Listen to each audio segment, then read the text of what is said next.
bahasa Arab resmi dalam tanda kutip. Dia masih, karena pada waktu itu Rasulullah sedang berdakwah di sebuah suku, sehingga ucapan beliau itu masih menggunakan dialek suku tersebut. Saya lupa itu di hadis yang ada di Imam Muslim sama di Imam Bukhari, saya lupa. Mungkin nanti dikersek lagi gitu ya. Saya lupa juga hadisnya apa kayak gitu.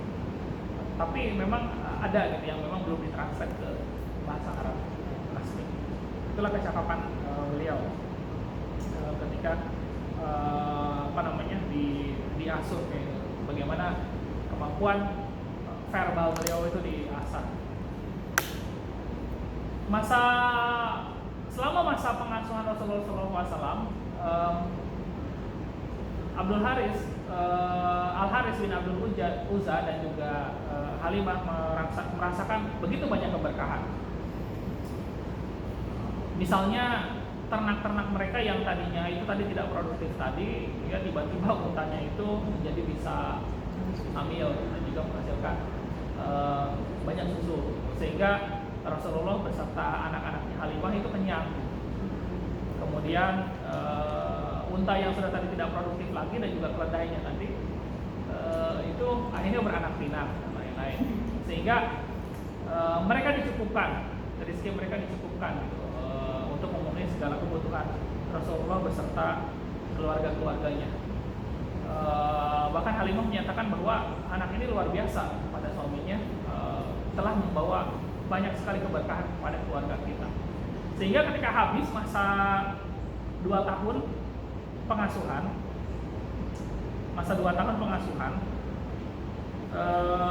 Halimah ini berat sebetulnya, ini ingin mengembalikan ke orang tuanya, karena memang beliau merasakan gitu, betapa luar biasanya ketika keberkahan yang dibawa oleh Rasulullah SAW.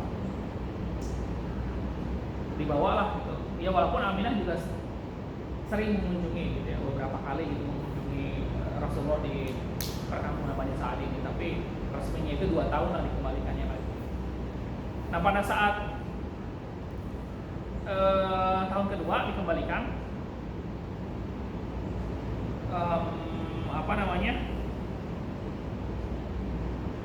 Halimah ini memohon kepada Aminah gitu ya, bolehkah saya mengasuh anaknya lagi gitu 2 tahun lagi gitu. Anda nggak usah bayar juga nggak apa-apa gitu, yang penting saya bersama dia gitu.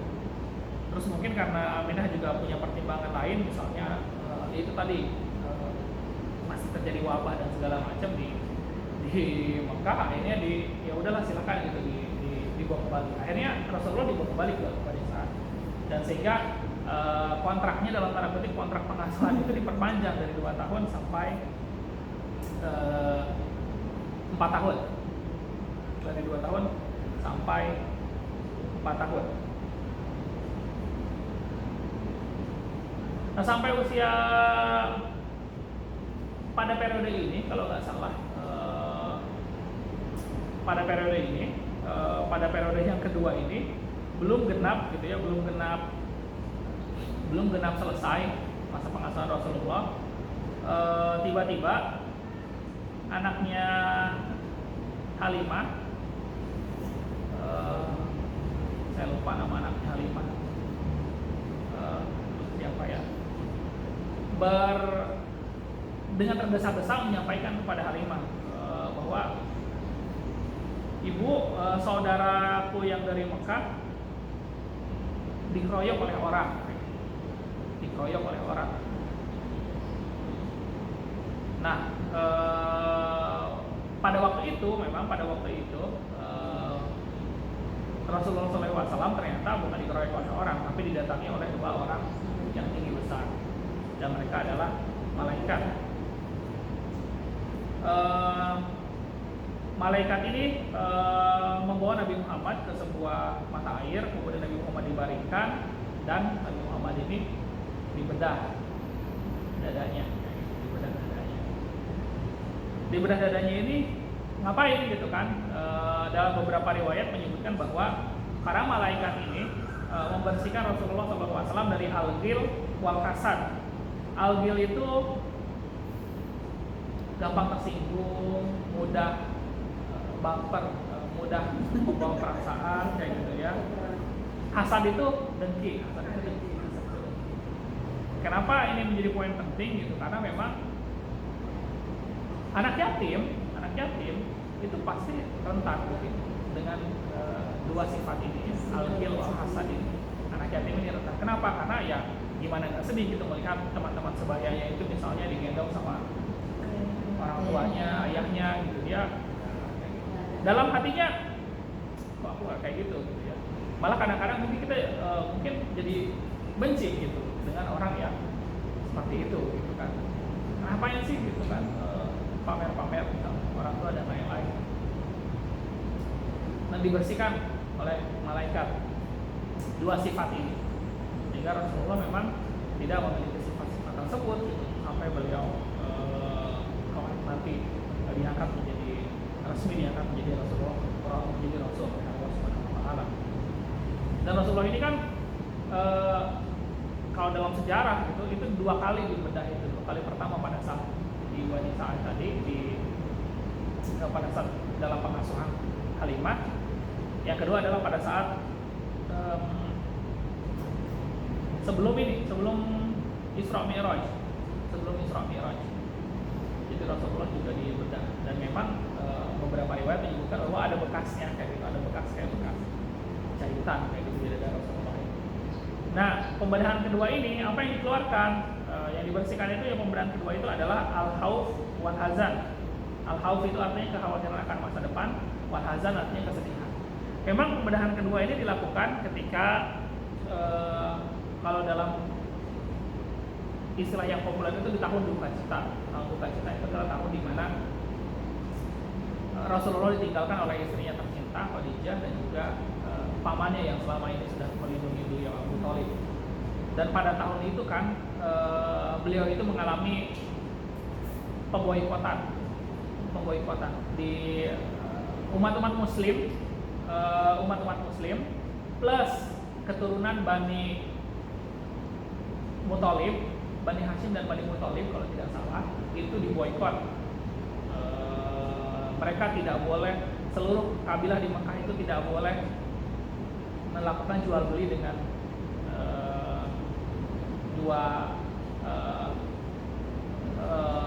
dua suku tersebut dan juga umat muslim.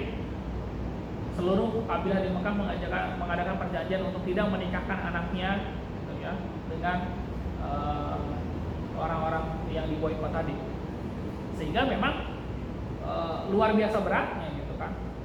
Orang-orang nggak ada yang mau menjual belikan makanan dan lain-lain, sehingga bahkan menurut berbagai cerita gitu, pada waktu itu Khadijah itu sedang menyusui Fatimah, sampai Fatimah itu ketika disusui oleh Khadijah itu bukan air susu yang keluar tapi darah, saking tidak ada lagi gitu makanan yang bisa dikonsumsi. Dan Khadijah itu kan orang yang kaya ya, salah satu orang yang paling kaya di kota Mekah pada waktu itu. Harta beliau habis itu ya ketika terjadi pemboikotan ini, karena kan yang namanya terjadi pemboikotan, orang-orang nggak mau lagi jual beli dengan keluarganya Rasulullah. Maka orang yang melakukan jual beli dalam tanda kutip itu kan ilegal gitu kan, sehingga kalau ilegal biasanya kan mahal kan? Dan Khadijah inilah yang membiayai seluruh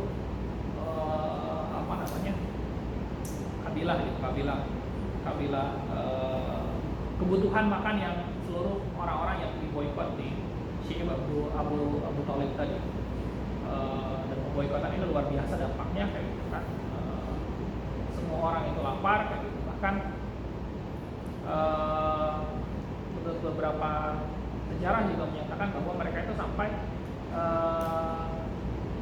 untuk menutupi rasa laparnya itu ada air, kemudian ada tongkat yang dimasukkan, tongkat kayu gitu ya, terus tongkat kayunya itu dihisap-hisap, menghisap-hisap ranting gitu ya, kayak gitu, untuk memenuhi saking beratnya kehidupan pada waktu ini. Dan yang luar biasa lagi dari Ibunda Khadijah itu, ketika beliau sudah sudah sakit keras dan beliau sudah merasa gitu bahwa waktunya tidak lama lagi gitu, beliau menyampaikan kan kepada Rasulullah bahwa beliau itu takut gitu kalau kontribusinya itu terhadap Islam itu kurang, sehingga mengamanatkan kalau misalnya tulang saya nanti masih bermanfaat untuk dakwah Islam ini, maka ambillah tulang saya ketika saya meninggal nanti. Ya, memang berat kayak gitu perjuangan, sehingga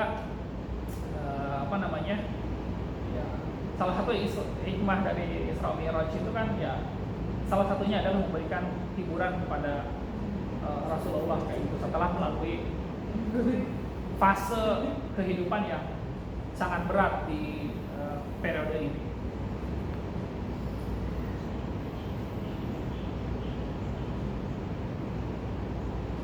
Dan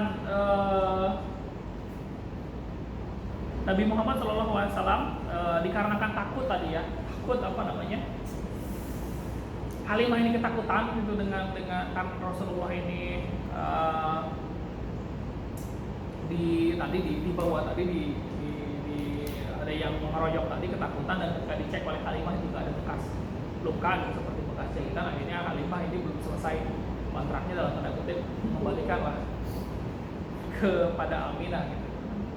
Gimana ini kan Anda yang minta ngurus Rasulullah, ngurus anak saya gitu, kenapa dikembalikan kayak gitu. Halimah tidak bilang apapun gitu pada waktu itu, pokoknya kembaliin aja kayak gitu, karena memang takut akan keselamatan Rasulullah SAW. Jadi setelah selesai dari Halimah, Rasulullah langsung diasuh oleh ibunya Aminah, diasuh oleh ibu kandungnya. Namun pengasuhan Rasulullah oleh ibu kandungnya itu juga tidak lama gitu, tidak lama. Setelah beberapa saat gitu Rasulullah bersama ibunya tinggal gitu di Mekah gitu ya, diasuh oleh ibunya. Kemudian Aminah mengajak Rasulullah untuk berziarah makam ayahnya di Madinah tadi. Maka beliau berangkatlah bersama beberapa orang dari keluarganya gitu, termasuk membawa pembantu Aminah ini. Salah satunya itu dari keluarga itu adalah anak tertua dari Abdul Muthalib, yaitu Haris bin Abdul Muthalib, karena Haris bin Abdul Muthalib ini kan yang tahu gitu, di mana makamnya Abdullah. Karena kan ketika Abdullah dari Syam berdagang kemudian pulang, belum sampai Mekah beliau sakit keras, maka dia ditinggalkan oleh kafilah yang lain di Madinah kayak gitu kan. Kemudian ternyata di Madinah ini beliau meninggal, maka begitu kafilah ini nyampe di kota Mekah, mereka menyampaikan bahwa mana Abdullah tinggal di Madinah. Maka Abdul Muthalib mengutuslah anak yang tertua tadi Al Harith untuk melihat bagaimana kondisi Abdullah. Setelah sampai ternyata Abdullah sudah meninggal kayak gitu. Nah, sehingga dari kejadian tersebut yang tahu di mana letak makam Abdullah ya Al Harith ini, anak-anak yang pertama ini. Maka Aminah didampingi beberapa keluarga dan juga pembantunya ini bergegaslah ke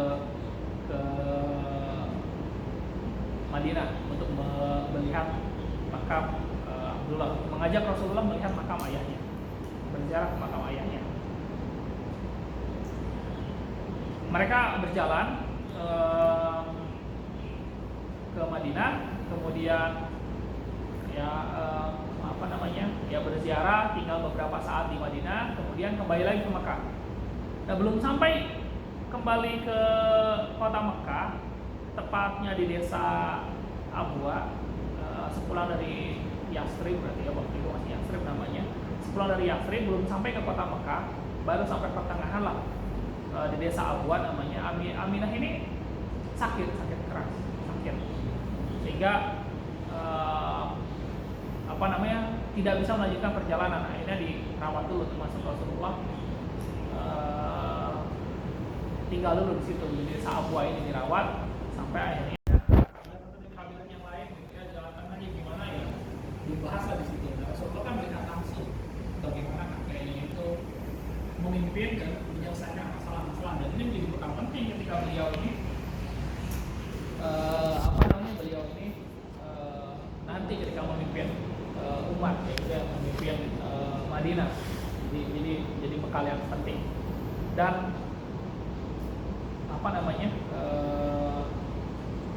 Rasulullah ini kan punya kedudukan yang spesial di Abdul Muthalib. Jadi di Darun Nadwa kayak sekarang itu kayak semacam gedung istana negaranya, bukan istana negara, jadi istana negara kan tempat tinggal, tempat rapatnya lah, tempat rapatnya para petinggi Quraisy. Itu ada satu tempat duduk khusus yang itu tidak boleh diduduki oleh siapapun kecuali Abdul Muthalib. Orang-orang itu nggak berani, bahkan anak-anaknya tuh nggak berani, anak-anak Abdul Muthalib itu nggak berani duduk di tempat tersebut, gitu ya. Maka pada satu hari Rasulullah duduk gitu di kursinya Abdul Muthalib, gitu ya. Ini kami suruh jangan duduk di situ sama paman-paman Rasulullah itu. Kamu pindah gitu, jangan di situ. Kemudian Rasulullah itu ngadu ya ke Abdul Muthalib. Kakek begitu, saya diusir ini sama paman-paman saya, nggak boleh duduk di situ gitu. Akhirnya Abdul Muthalib bilang gitu ke anak-anaknya dan juga tokoh Quraisy yang lain gitu ya, biarkan anak ini duduk di sini karena dia nanti saat akan jadi pemimpin yang lebih besar gitu ya, dengan saya. Sehingga secara pengalaman gitu Rasulullah memang diajarkan, didesain memang sudah menjadi pemimpin gitu, jalan hidupnya didesain menjadi pemimpin gitu ya oleh Allah Subhanahu wa taala. Mulai lahir ketika dalam keadaan yatim dan juga piatu gitu ya, beberapa lama masih usianya sangat belia, beliau sudah yatim piatu, maka beliau dilatih kemandirian. Kemudian beliau diasuh oleh Abdul Muthalib yang merupakan seorang pemimpin, ya beliau dilatih kepemimpinan kayak gitu. Melihat langsung pasti akan beda anak-anak yang makanya orang-orang itu kadang-kadang ada yang bilang gitu ya, pemimpin itu turunan gitu ya, kepemimpinan itu adalah merupakan faktor yang keturunan kayak gitu kan. Padahal sesungguhnya ya bukan keturunan juga, itu melalui proses pembelajaran. Nah kalau anaknya seorang pemimpin ya otomatis dia setiap hari dalam hidupnya melihat bagaimana perilaku orang tuanya yang pemimpin. Maka ketika besar ya mindsetnya, cara dia menyelesaikan masalah, cara dia hidup ya akhirnya terinspirasi kayak gitu. Sehingga banyak yang bilang ya itu turunan. Padahal kalau saya sih percaya pembelajaran ya. Tapi kan pembelajaran itu kalau dari anak ke bapak itu kan langsung. Nah Rasulullah juga sama, belajar langsung dari Abdul Muthalib. 2 tahun bersama Abdul Muthalib, tepatnya pada saat usia Rasulullah 8 tahun, Abdul Muthalib wafat. Sebelum Abdul Muthalib wafat, beliau mewasiatkan siapa yang akan diberikan kepercayaan untuk mengasuh Rasulullah, karena Rasulullah ini adalah cucu kesayangan. Kenapa cucu kesayangan ya tadi? Abdullah ini anak bungsu, Rasulullah ini anak satu-satunya, dan juga meninggal ayah dan ibunya, otomatis menjadi cucu kesayangan. Sehingga pada saat Abdul Muthalib menjelang wafat, beliau mewasiatkan sendiri siapa yang akan langsung mengasuh Rasulullah berikutnya, karena mungkin beliau sudah merasa sudah cukup tua, sudah tidak sanggup lagi gitu. Menarik ya, Abdul Muthalib itu dalam wasiatnya dia menitipkan kepada Abu Thalib. Anak-anak beliau ada beberapa anak-anak Abdul Muthalib gitu, tapi beliau menjatuhkan pilihannya kepada Abu Thalib. Pilihan ini sebetulnya menarik, ada hikmahnya juga pilihan ini diambil. Yang pertama adalah kenapa gitu tidak menitipkan ke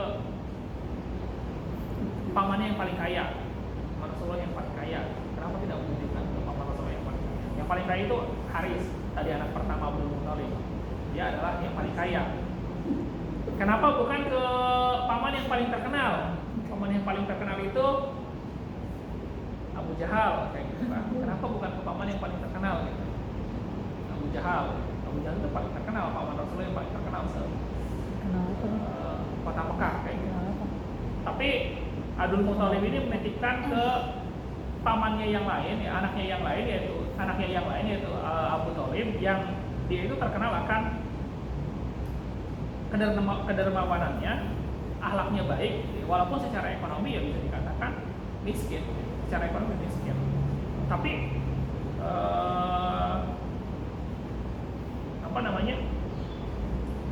Abu Thalib ini baiklah akhlaknya.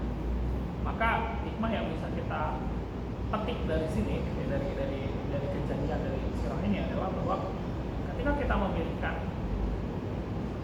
sarana pendidikan untuk anak-anak, tempat pendidikan untuk anak, maka kita bukan pilih yang paling bonafit, bukan pilih yang paling terkenal namanya, ya, tapi pilih yang guru-gurunya memiliki akhlak yang baik, karena itu akan secara langsung mempengaruhi karakter anak-anak. Jadi penting perhatikan dulu sebelum mau menyekolahkan atau ada anak atau keponakan atau siapapun gitu ya, sebelum memilihkan lihat bagaimana guru-gurunya bagus, maka insya Allah anak-anak itu juga bisa tertular gitu ya. Karena kan problemnya sekarang itu adalah bukan hanya di kognitif gitu ya problemnya itu kan, tapi bagaimana gitu ya, kognitif itu salah satu faktor saja gitu kan, faktor-faktor yang lain kan banyak faktor yang penting. Nah di sinilah oleh karena itu pentingnya lihat gurunya.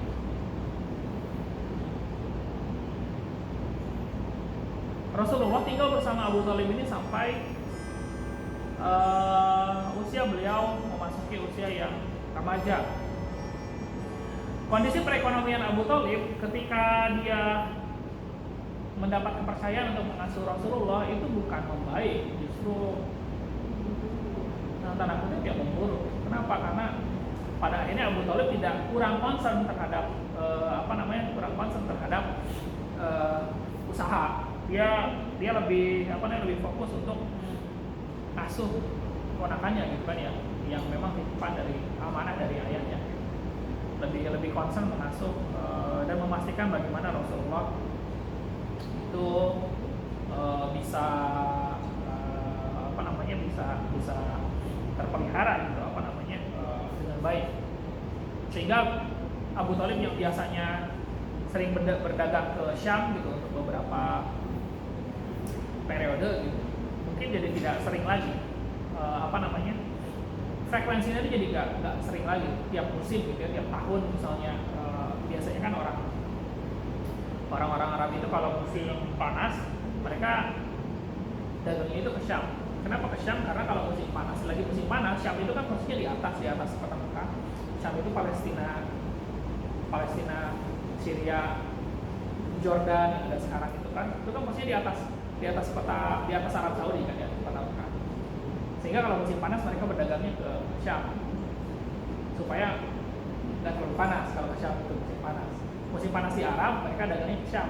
Di Syam itu kan jadi tidak terlalu panas gitu kan. Ketika musim dingin, mereka dagangnya ke Yaman. Yaman itu lokasinya di bawah, sehingga ketika musim dingin di Arab, di Yaman itu kan menjadi tidak terlalu dingin gitu kan. Begitu biasa siklus dagang orang-orang Mekah.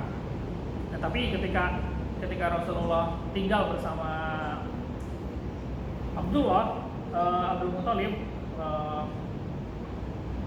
Abu Thalib, maka Abu Thalib semakin tidak concern terhadap dagangannya,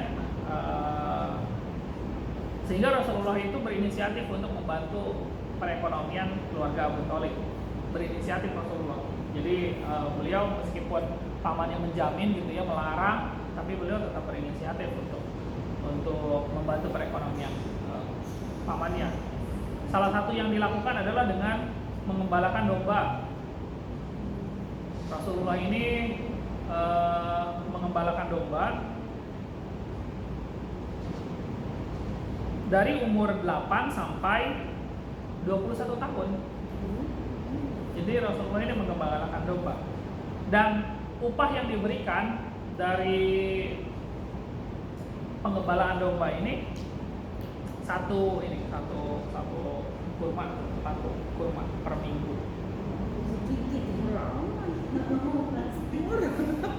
Kurang gitu ya. Memang Mekah ini kan bukan penghasil kurma ya, bukan penghasil kurma. Kalau kita umroh atau haji itu kan jalan-jalan ke kebun kurma itu di Madinah, itu kan bukan di Mekah. Karena memang di Mekah nggak ada batu gitu kan, lembah gitu kan, berbatu-batu, nggak ada perkebunan, nggak ada apa gitu kan. Sehingga kurma ya memang barang yang langka dan juga ada harganya lah kayak gitu, ada harganya, barang langka dan ada harganya. Nah Rasulullah mengumpulkan kurma tersebut gitu ya, dikumpulkan, nanti kalau sudah agak banyak dijual kayak gitu, sehingga hasilnya itu bisa dimakan sendiri. Bisa apa namanya, bisa membantu perekonomian kayak gitu. Ya mungkin sebagian dimakan, tapi lebih banyak dijual beberapa keterangan. Nah, menggembala domba itu memang setiap rasul yang diturunkan oleh Allah itu pasti menggembala domba. Rasulullah itu bersabda, tidak ada satu orang rasul pun yang diutus oleh Allah melainkan dahulunya merupakan seorang gembala. Jadi memang ya banyaklah hikmahnya, termasuk salah satunya adalah sebelum memimpin orang gitu, gimana caranya memimpin hewan dulu, ngatur hewan dulu gimana gitu. Itu kan perlu, kalau gembalanya 1-2 mungkin gampang gitu, tapi kan kalau orang Arab pada waktu itu gembalanya ya banyak gitu, puluhan bahkan mungkin ratusan, sehingga bukan pekerjaan yang mudah dan harus tahu gitu kan domba mana yang kalau misalnya mencari rumput gitu misalnya, itu harus tahu domba mana yang pemimpinnya dalam tanda kutip, sehingga ketika domba tersebut dituntun, yang lain tuh ngikut. Kita harus tahu gitu kan. Kalau enggak ya nggak akan ngikut. Kalau salah ngambil nggak akan ngikut. Domba-domba yang lain nggak akan ngikut. Kalau dibusak aja, ayo pesan. Sehingga memang perlu teknik, perlu banyak skill yang bisa diperoleh gitu. Selain memang selama proses gembala itu kan bisa sambil bertafakur gitu kan, bagaimana melihat keagungan Allah kayak luar biasa gitu kan, sehingga banyak waktu Rasulullah untuk bertafakur sih. Bisa dilakukan diskusi bisa berani nggak maksudnya ada cerita yang saya kan nggak bebas biasanya kita bikin nanya sesuatu boleh ya? Boleh. Terus aja kalau kita Rasulullah itu bisa dibaper ya, berarti seperti seorang ibu gitu ya, orang istri mungkin juga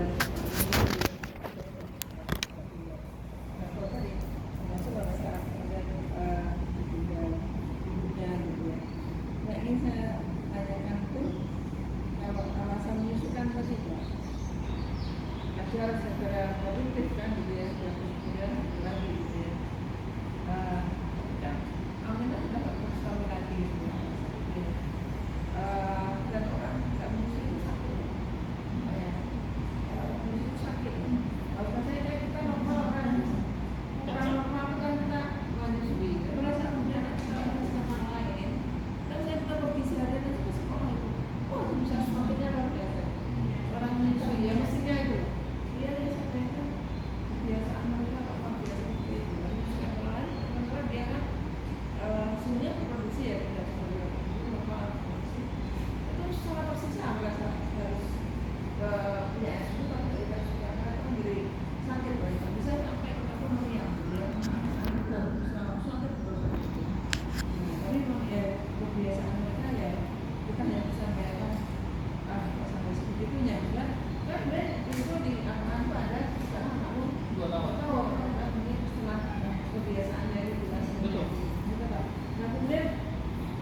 jadwal masalah haji. Apakah pada saat itu namanya juga berhaji? Pada saat datang ke Mekah, berkeliling Ka'bah itu, walaupun dengan cara yang orang biasa mengajak di aturan itu, apakah memang itu juga haji? Dan apakah mereka udah tetap bukan sesuatu syirik, tapi mereka percaya Allah bahwa itu mereka datang ke situ pada situ sebenarnya nabi itu yang gitu, bisa nggak sambung itu. Karena mereka kan Muslim ya, tapi nggak ada yang seperti itu. Itu yang ya mungkin poin itu yang betul yang saya tanyakan. Bukan haji yang mereka lakukan dengan cara yang saya juga nggak paham seperti apa. Oh mereka Muslim seperti misalnya Nabi Ibrahim, Nabi Ismail, atau ritual mereka menyembah berhala itu aja dibaca. Yang pertama mungkin ketika menitipkan itu mungkin tidak langsung begitu lahir juga, mungkin ada beberapa proses beberapa bulan gitu ya. Jadi mungkin ketika sudah saya juga nggak tahu, sudah tidak terlalu ini mungkin baru dititipkan, karena mereka rombongan tersebut memang setiap bulan gitu datang ke Mekah setiap bulan. Ada mencari memang setiap bulan kayak gitu. Ya itu tadi alasannya itu tadi mereka juga ingin anak-anaknya itu selain alasan ingin cepat punya keturunan, alasan lainnya ya mereka ingin anak-anaknya fasih bahasa Arabnya. Dan kalau kita ingin fasih bahasa Arab, ya pada waktu itu pilihannya ya dititipin, karena kalau kita di Mekah mereka bergaul dengan orang-orang Mekah yang bahasanya juga sudah campuran kayak gitu, sehingga anak-anaknya ini nggak jadi fasih bahasa Arab. Kenapa mereka pengen fasih? Ya karena itu tadi pada waktu itu penyair itu punya nilai rugi, sehingga sebuah kebanggaan lah buat orang-orang kota Mekah pada waktu itu. Kalau ada anaknya itu yang jago syair. Jadi definisi pintar pada ada yang bilang gitu ya, Rasulullah itu kan tidak bisa membaca dan menulis, berarti beliau bodoh. Padahal itu adalah kacamata yang menurut saya itu kurang tepat, karena kita melihat itu dari kacamata saat ini. Pada dalam sejarah kadang-kadang kita tidak bisa melihat kacamata saat ini. Kita harus lihat pada kacamata pada waktu itu. Pada waktu itu orang pintar itu adalah orang yang kalau misalnya ada seorang mengeluarkan syair panjang lebar, dia langsung balas saat itu juga kayak gitu. Balas saat itu juga syairnya. Kalau ditulis dulu itu nggak pintar, dianggapnya nggak pintar. Jadi tulis dulu orang itu syairnya apa, kemudian itu balas. Jadi syair itu harus apa namanya, harus spontan, otomatis, spontan. Jadi orang ada penyair ngomong apa, dia langsung dibalas spontan. Balas lagi. Itu disebut orang yang pintar pada waktu itu. Definisi orang pintar. Sehingga kalau ditulis itu bukan masuk orang yang pintar. Sehingga ya ada memang beberapa orang ada pada akhirnya nggak mau belajar baca dan tulis karena takut dianggap orang bodoh tadi gitu. Padahal ya memang dia nggak pintar gitu. Ada yang belajar baca dan tulis, ada gitu, ada yang belajar. Tapi memang yang dianggap pintar ya gitu yang benar-benar langsung. Jadi memang alasannya selain memang ingin punya banyak keturunan tadi, dan itu juga tidak begitu lahir langsung diberikan gitu ya. Ya dirawat dulu beberapa waktu, mungkin ketika sudah memungkinkan baru diasuh seperti itu diberikan gitu ya, pengasuhan kepada para orang baru tadi, karena memang mereka yang mungkin alasan utamanya ya karena memang mereka yang punya anak yang secara bahasa itu fasih. Tadi yang terkait yang kedua, apakah mereka itu yang para orang-orang yang musyrik tadi sebelum Rasulullah bagaimana ibadah hajinya kayak gitu kan? Sebetulnya kalau bicara apakah orang-orang kafir Quraisy itu percaya sama Allah? Percaya. Orang-orang kafir Quraisy itu percaya sama Allah, bahwa Tuhan yang disembah itu Allah, percaya. Cuman ada perbedaannya. Perbedaannya adalah dalam beribadah, mereka menganggap bahwa manusia itu adalah makhluk yang kotor, sementara Allah adalah zat yang suci. Sehingga ketika makhluk yang kotor ini langsung gitu beribadah kepada yang suci tadi, itu enggak bakal diterima gitu. Nggak bakal diterima gitu. Maka mereka perlu perantara yang bisa menghantarkan doa-doa mereka, yang bisa menghantarkan harapan-harapan mereka kepada Allah yang Maha Suci tadi. Nah, para perantara ini adalah orang-orang leluhur yang dianggap mereka orang soleh. Lata, Uzza, dan lain itu adalah orang soleh. Kemudian dibikinkan patungnya, kemudian dia orang Arab berdoa lah kepada patung tersebut. Itu sehingga gitu ya, apakah mereka tidak percaya gitu, cuman di sini adalah penyimpangan akidahnya adalah mereka ketika berdoa itu tidak langsung kepada Allah.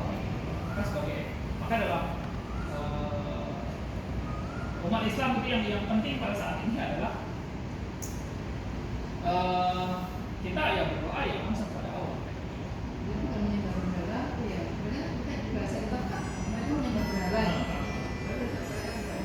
Sebetulnya kalau ditanya kayak gitu, kita nggak menyebab berhala itu kok. Kita cuma meminta bantuan kepada berhala itu. Gitu. Kita menyembah kepada Allah, tapi kita meminta bantuan. Gitu. Karena gini, saya pernah pada waktu itu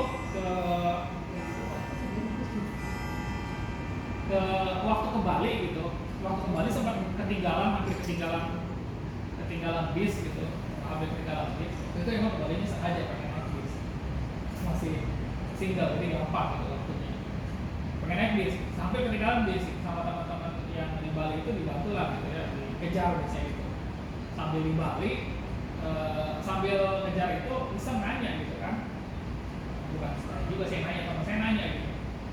Bis dari Bali biasanya ada ini ada sesajen gitu ya. Ya di bis Gunung Harta Gunung Harta di Bali biasanya ada sesajen gitu kan. Itu kepercayaan ya gitu kan. Nanya kayak gitu kan, terus yang orang Bali itu bilang gitu, enggak itu bukan berarti kita misalnya kalau di Bali itu ada sesajen di patung, di pohon gitu, kemudian di apa, itu bukan berarti kita menyembah itu gitu, bukan gitu, tapi kita memberikan penghormatan gitu dan lain-lain. Nah, dari sini bisa diambil gitu kan bahwa sebetulnya gitu ya, yang teman-teman yang beragama lain dan lain-lain, dan itu juga sebenarnya percaya kepada Allah, cuman yang membedakan kita dengan mereka itu adalah bagaimana tata cara ibadahnya gitu, yang itu diatur oleh Nabi Muhammad SAW gitu kan. Dan tata cara ibadah ini menjadi poin penting gitu ya, menjadi poin penting. Itulah kenapa syahadat itu harus disandingkan dengan Rasulullah, karena secara syariat dalam beribadah kita mengikuti Rasulullah gitu ya. Apakah itu sama gitu ya? Kalau saya sih tidak sama gitu ya. Ini antara tadi itu ya Bu yang hajinya itu sama dan dia itu misalnya orangnya baik gitu ya, tetapi dia mempraktekkan ibadah haji yang menyimpang tadi secara akidah juga apakah sama? Enggak, gitu kan sama-sama baik gitu orang. Analoginya seperti lomba balap lari. Ada lomba balap lari punya jelas ID pesertanya jelas, ada ID pesertanya jelas, kemudian dia lari gitu, hampir mencapai garis finish. Garis finishnya itu misalnya tinggal beberapa langkah lagi. Tiba-tiba ada orang yang tidak terdaftar sebagai peserta, dia nggak ada ID-nya, nggak terdaftar sebagai peserta, lari, ternyata bisa mengungguli peserta ini. Kira-kira panitia akan mengesahkan apa enggak?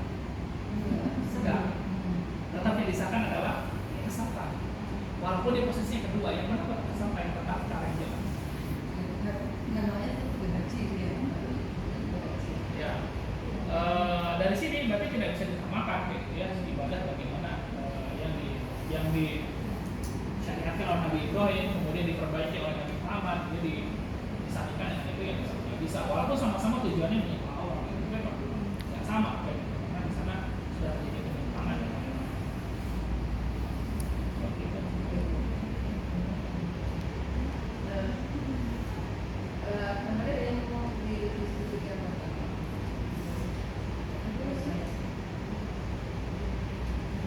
Saya sih pokoknya nggak pernah saya dapat bicara ya, rasanya tuh terus menarik hati dan bilang kita belajar dulu gitu ya. Praktis seperti apa mereka yang mengajukan batu-batu itu alamnya kita itu Pak kemudian menjadi metropolitan ya, sampai bahasanya itu rusak karena harus diberikan kan bahasa tadi. Tapi sejak kalau kita mendengar dulu masuk dalam bercerita sebelumnya ini kan semenjak ada ini ya air zam-zam itu ya dimunculkan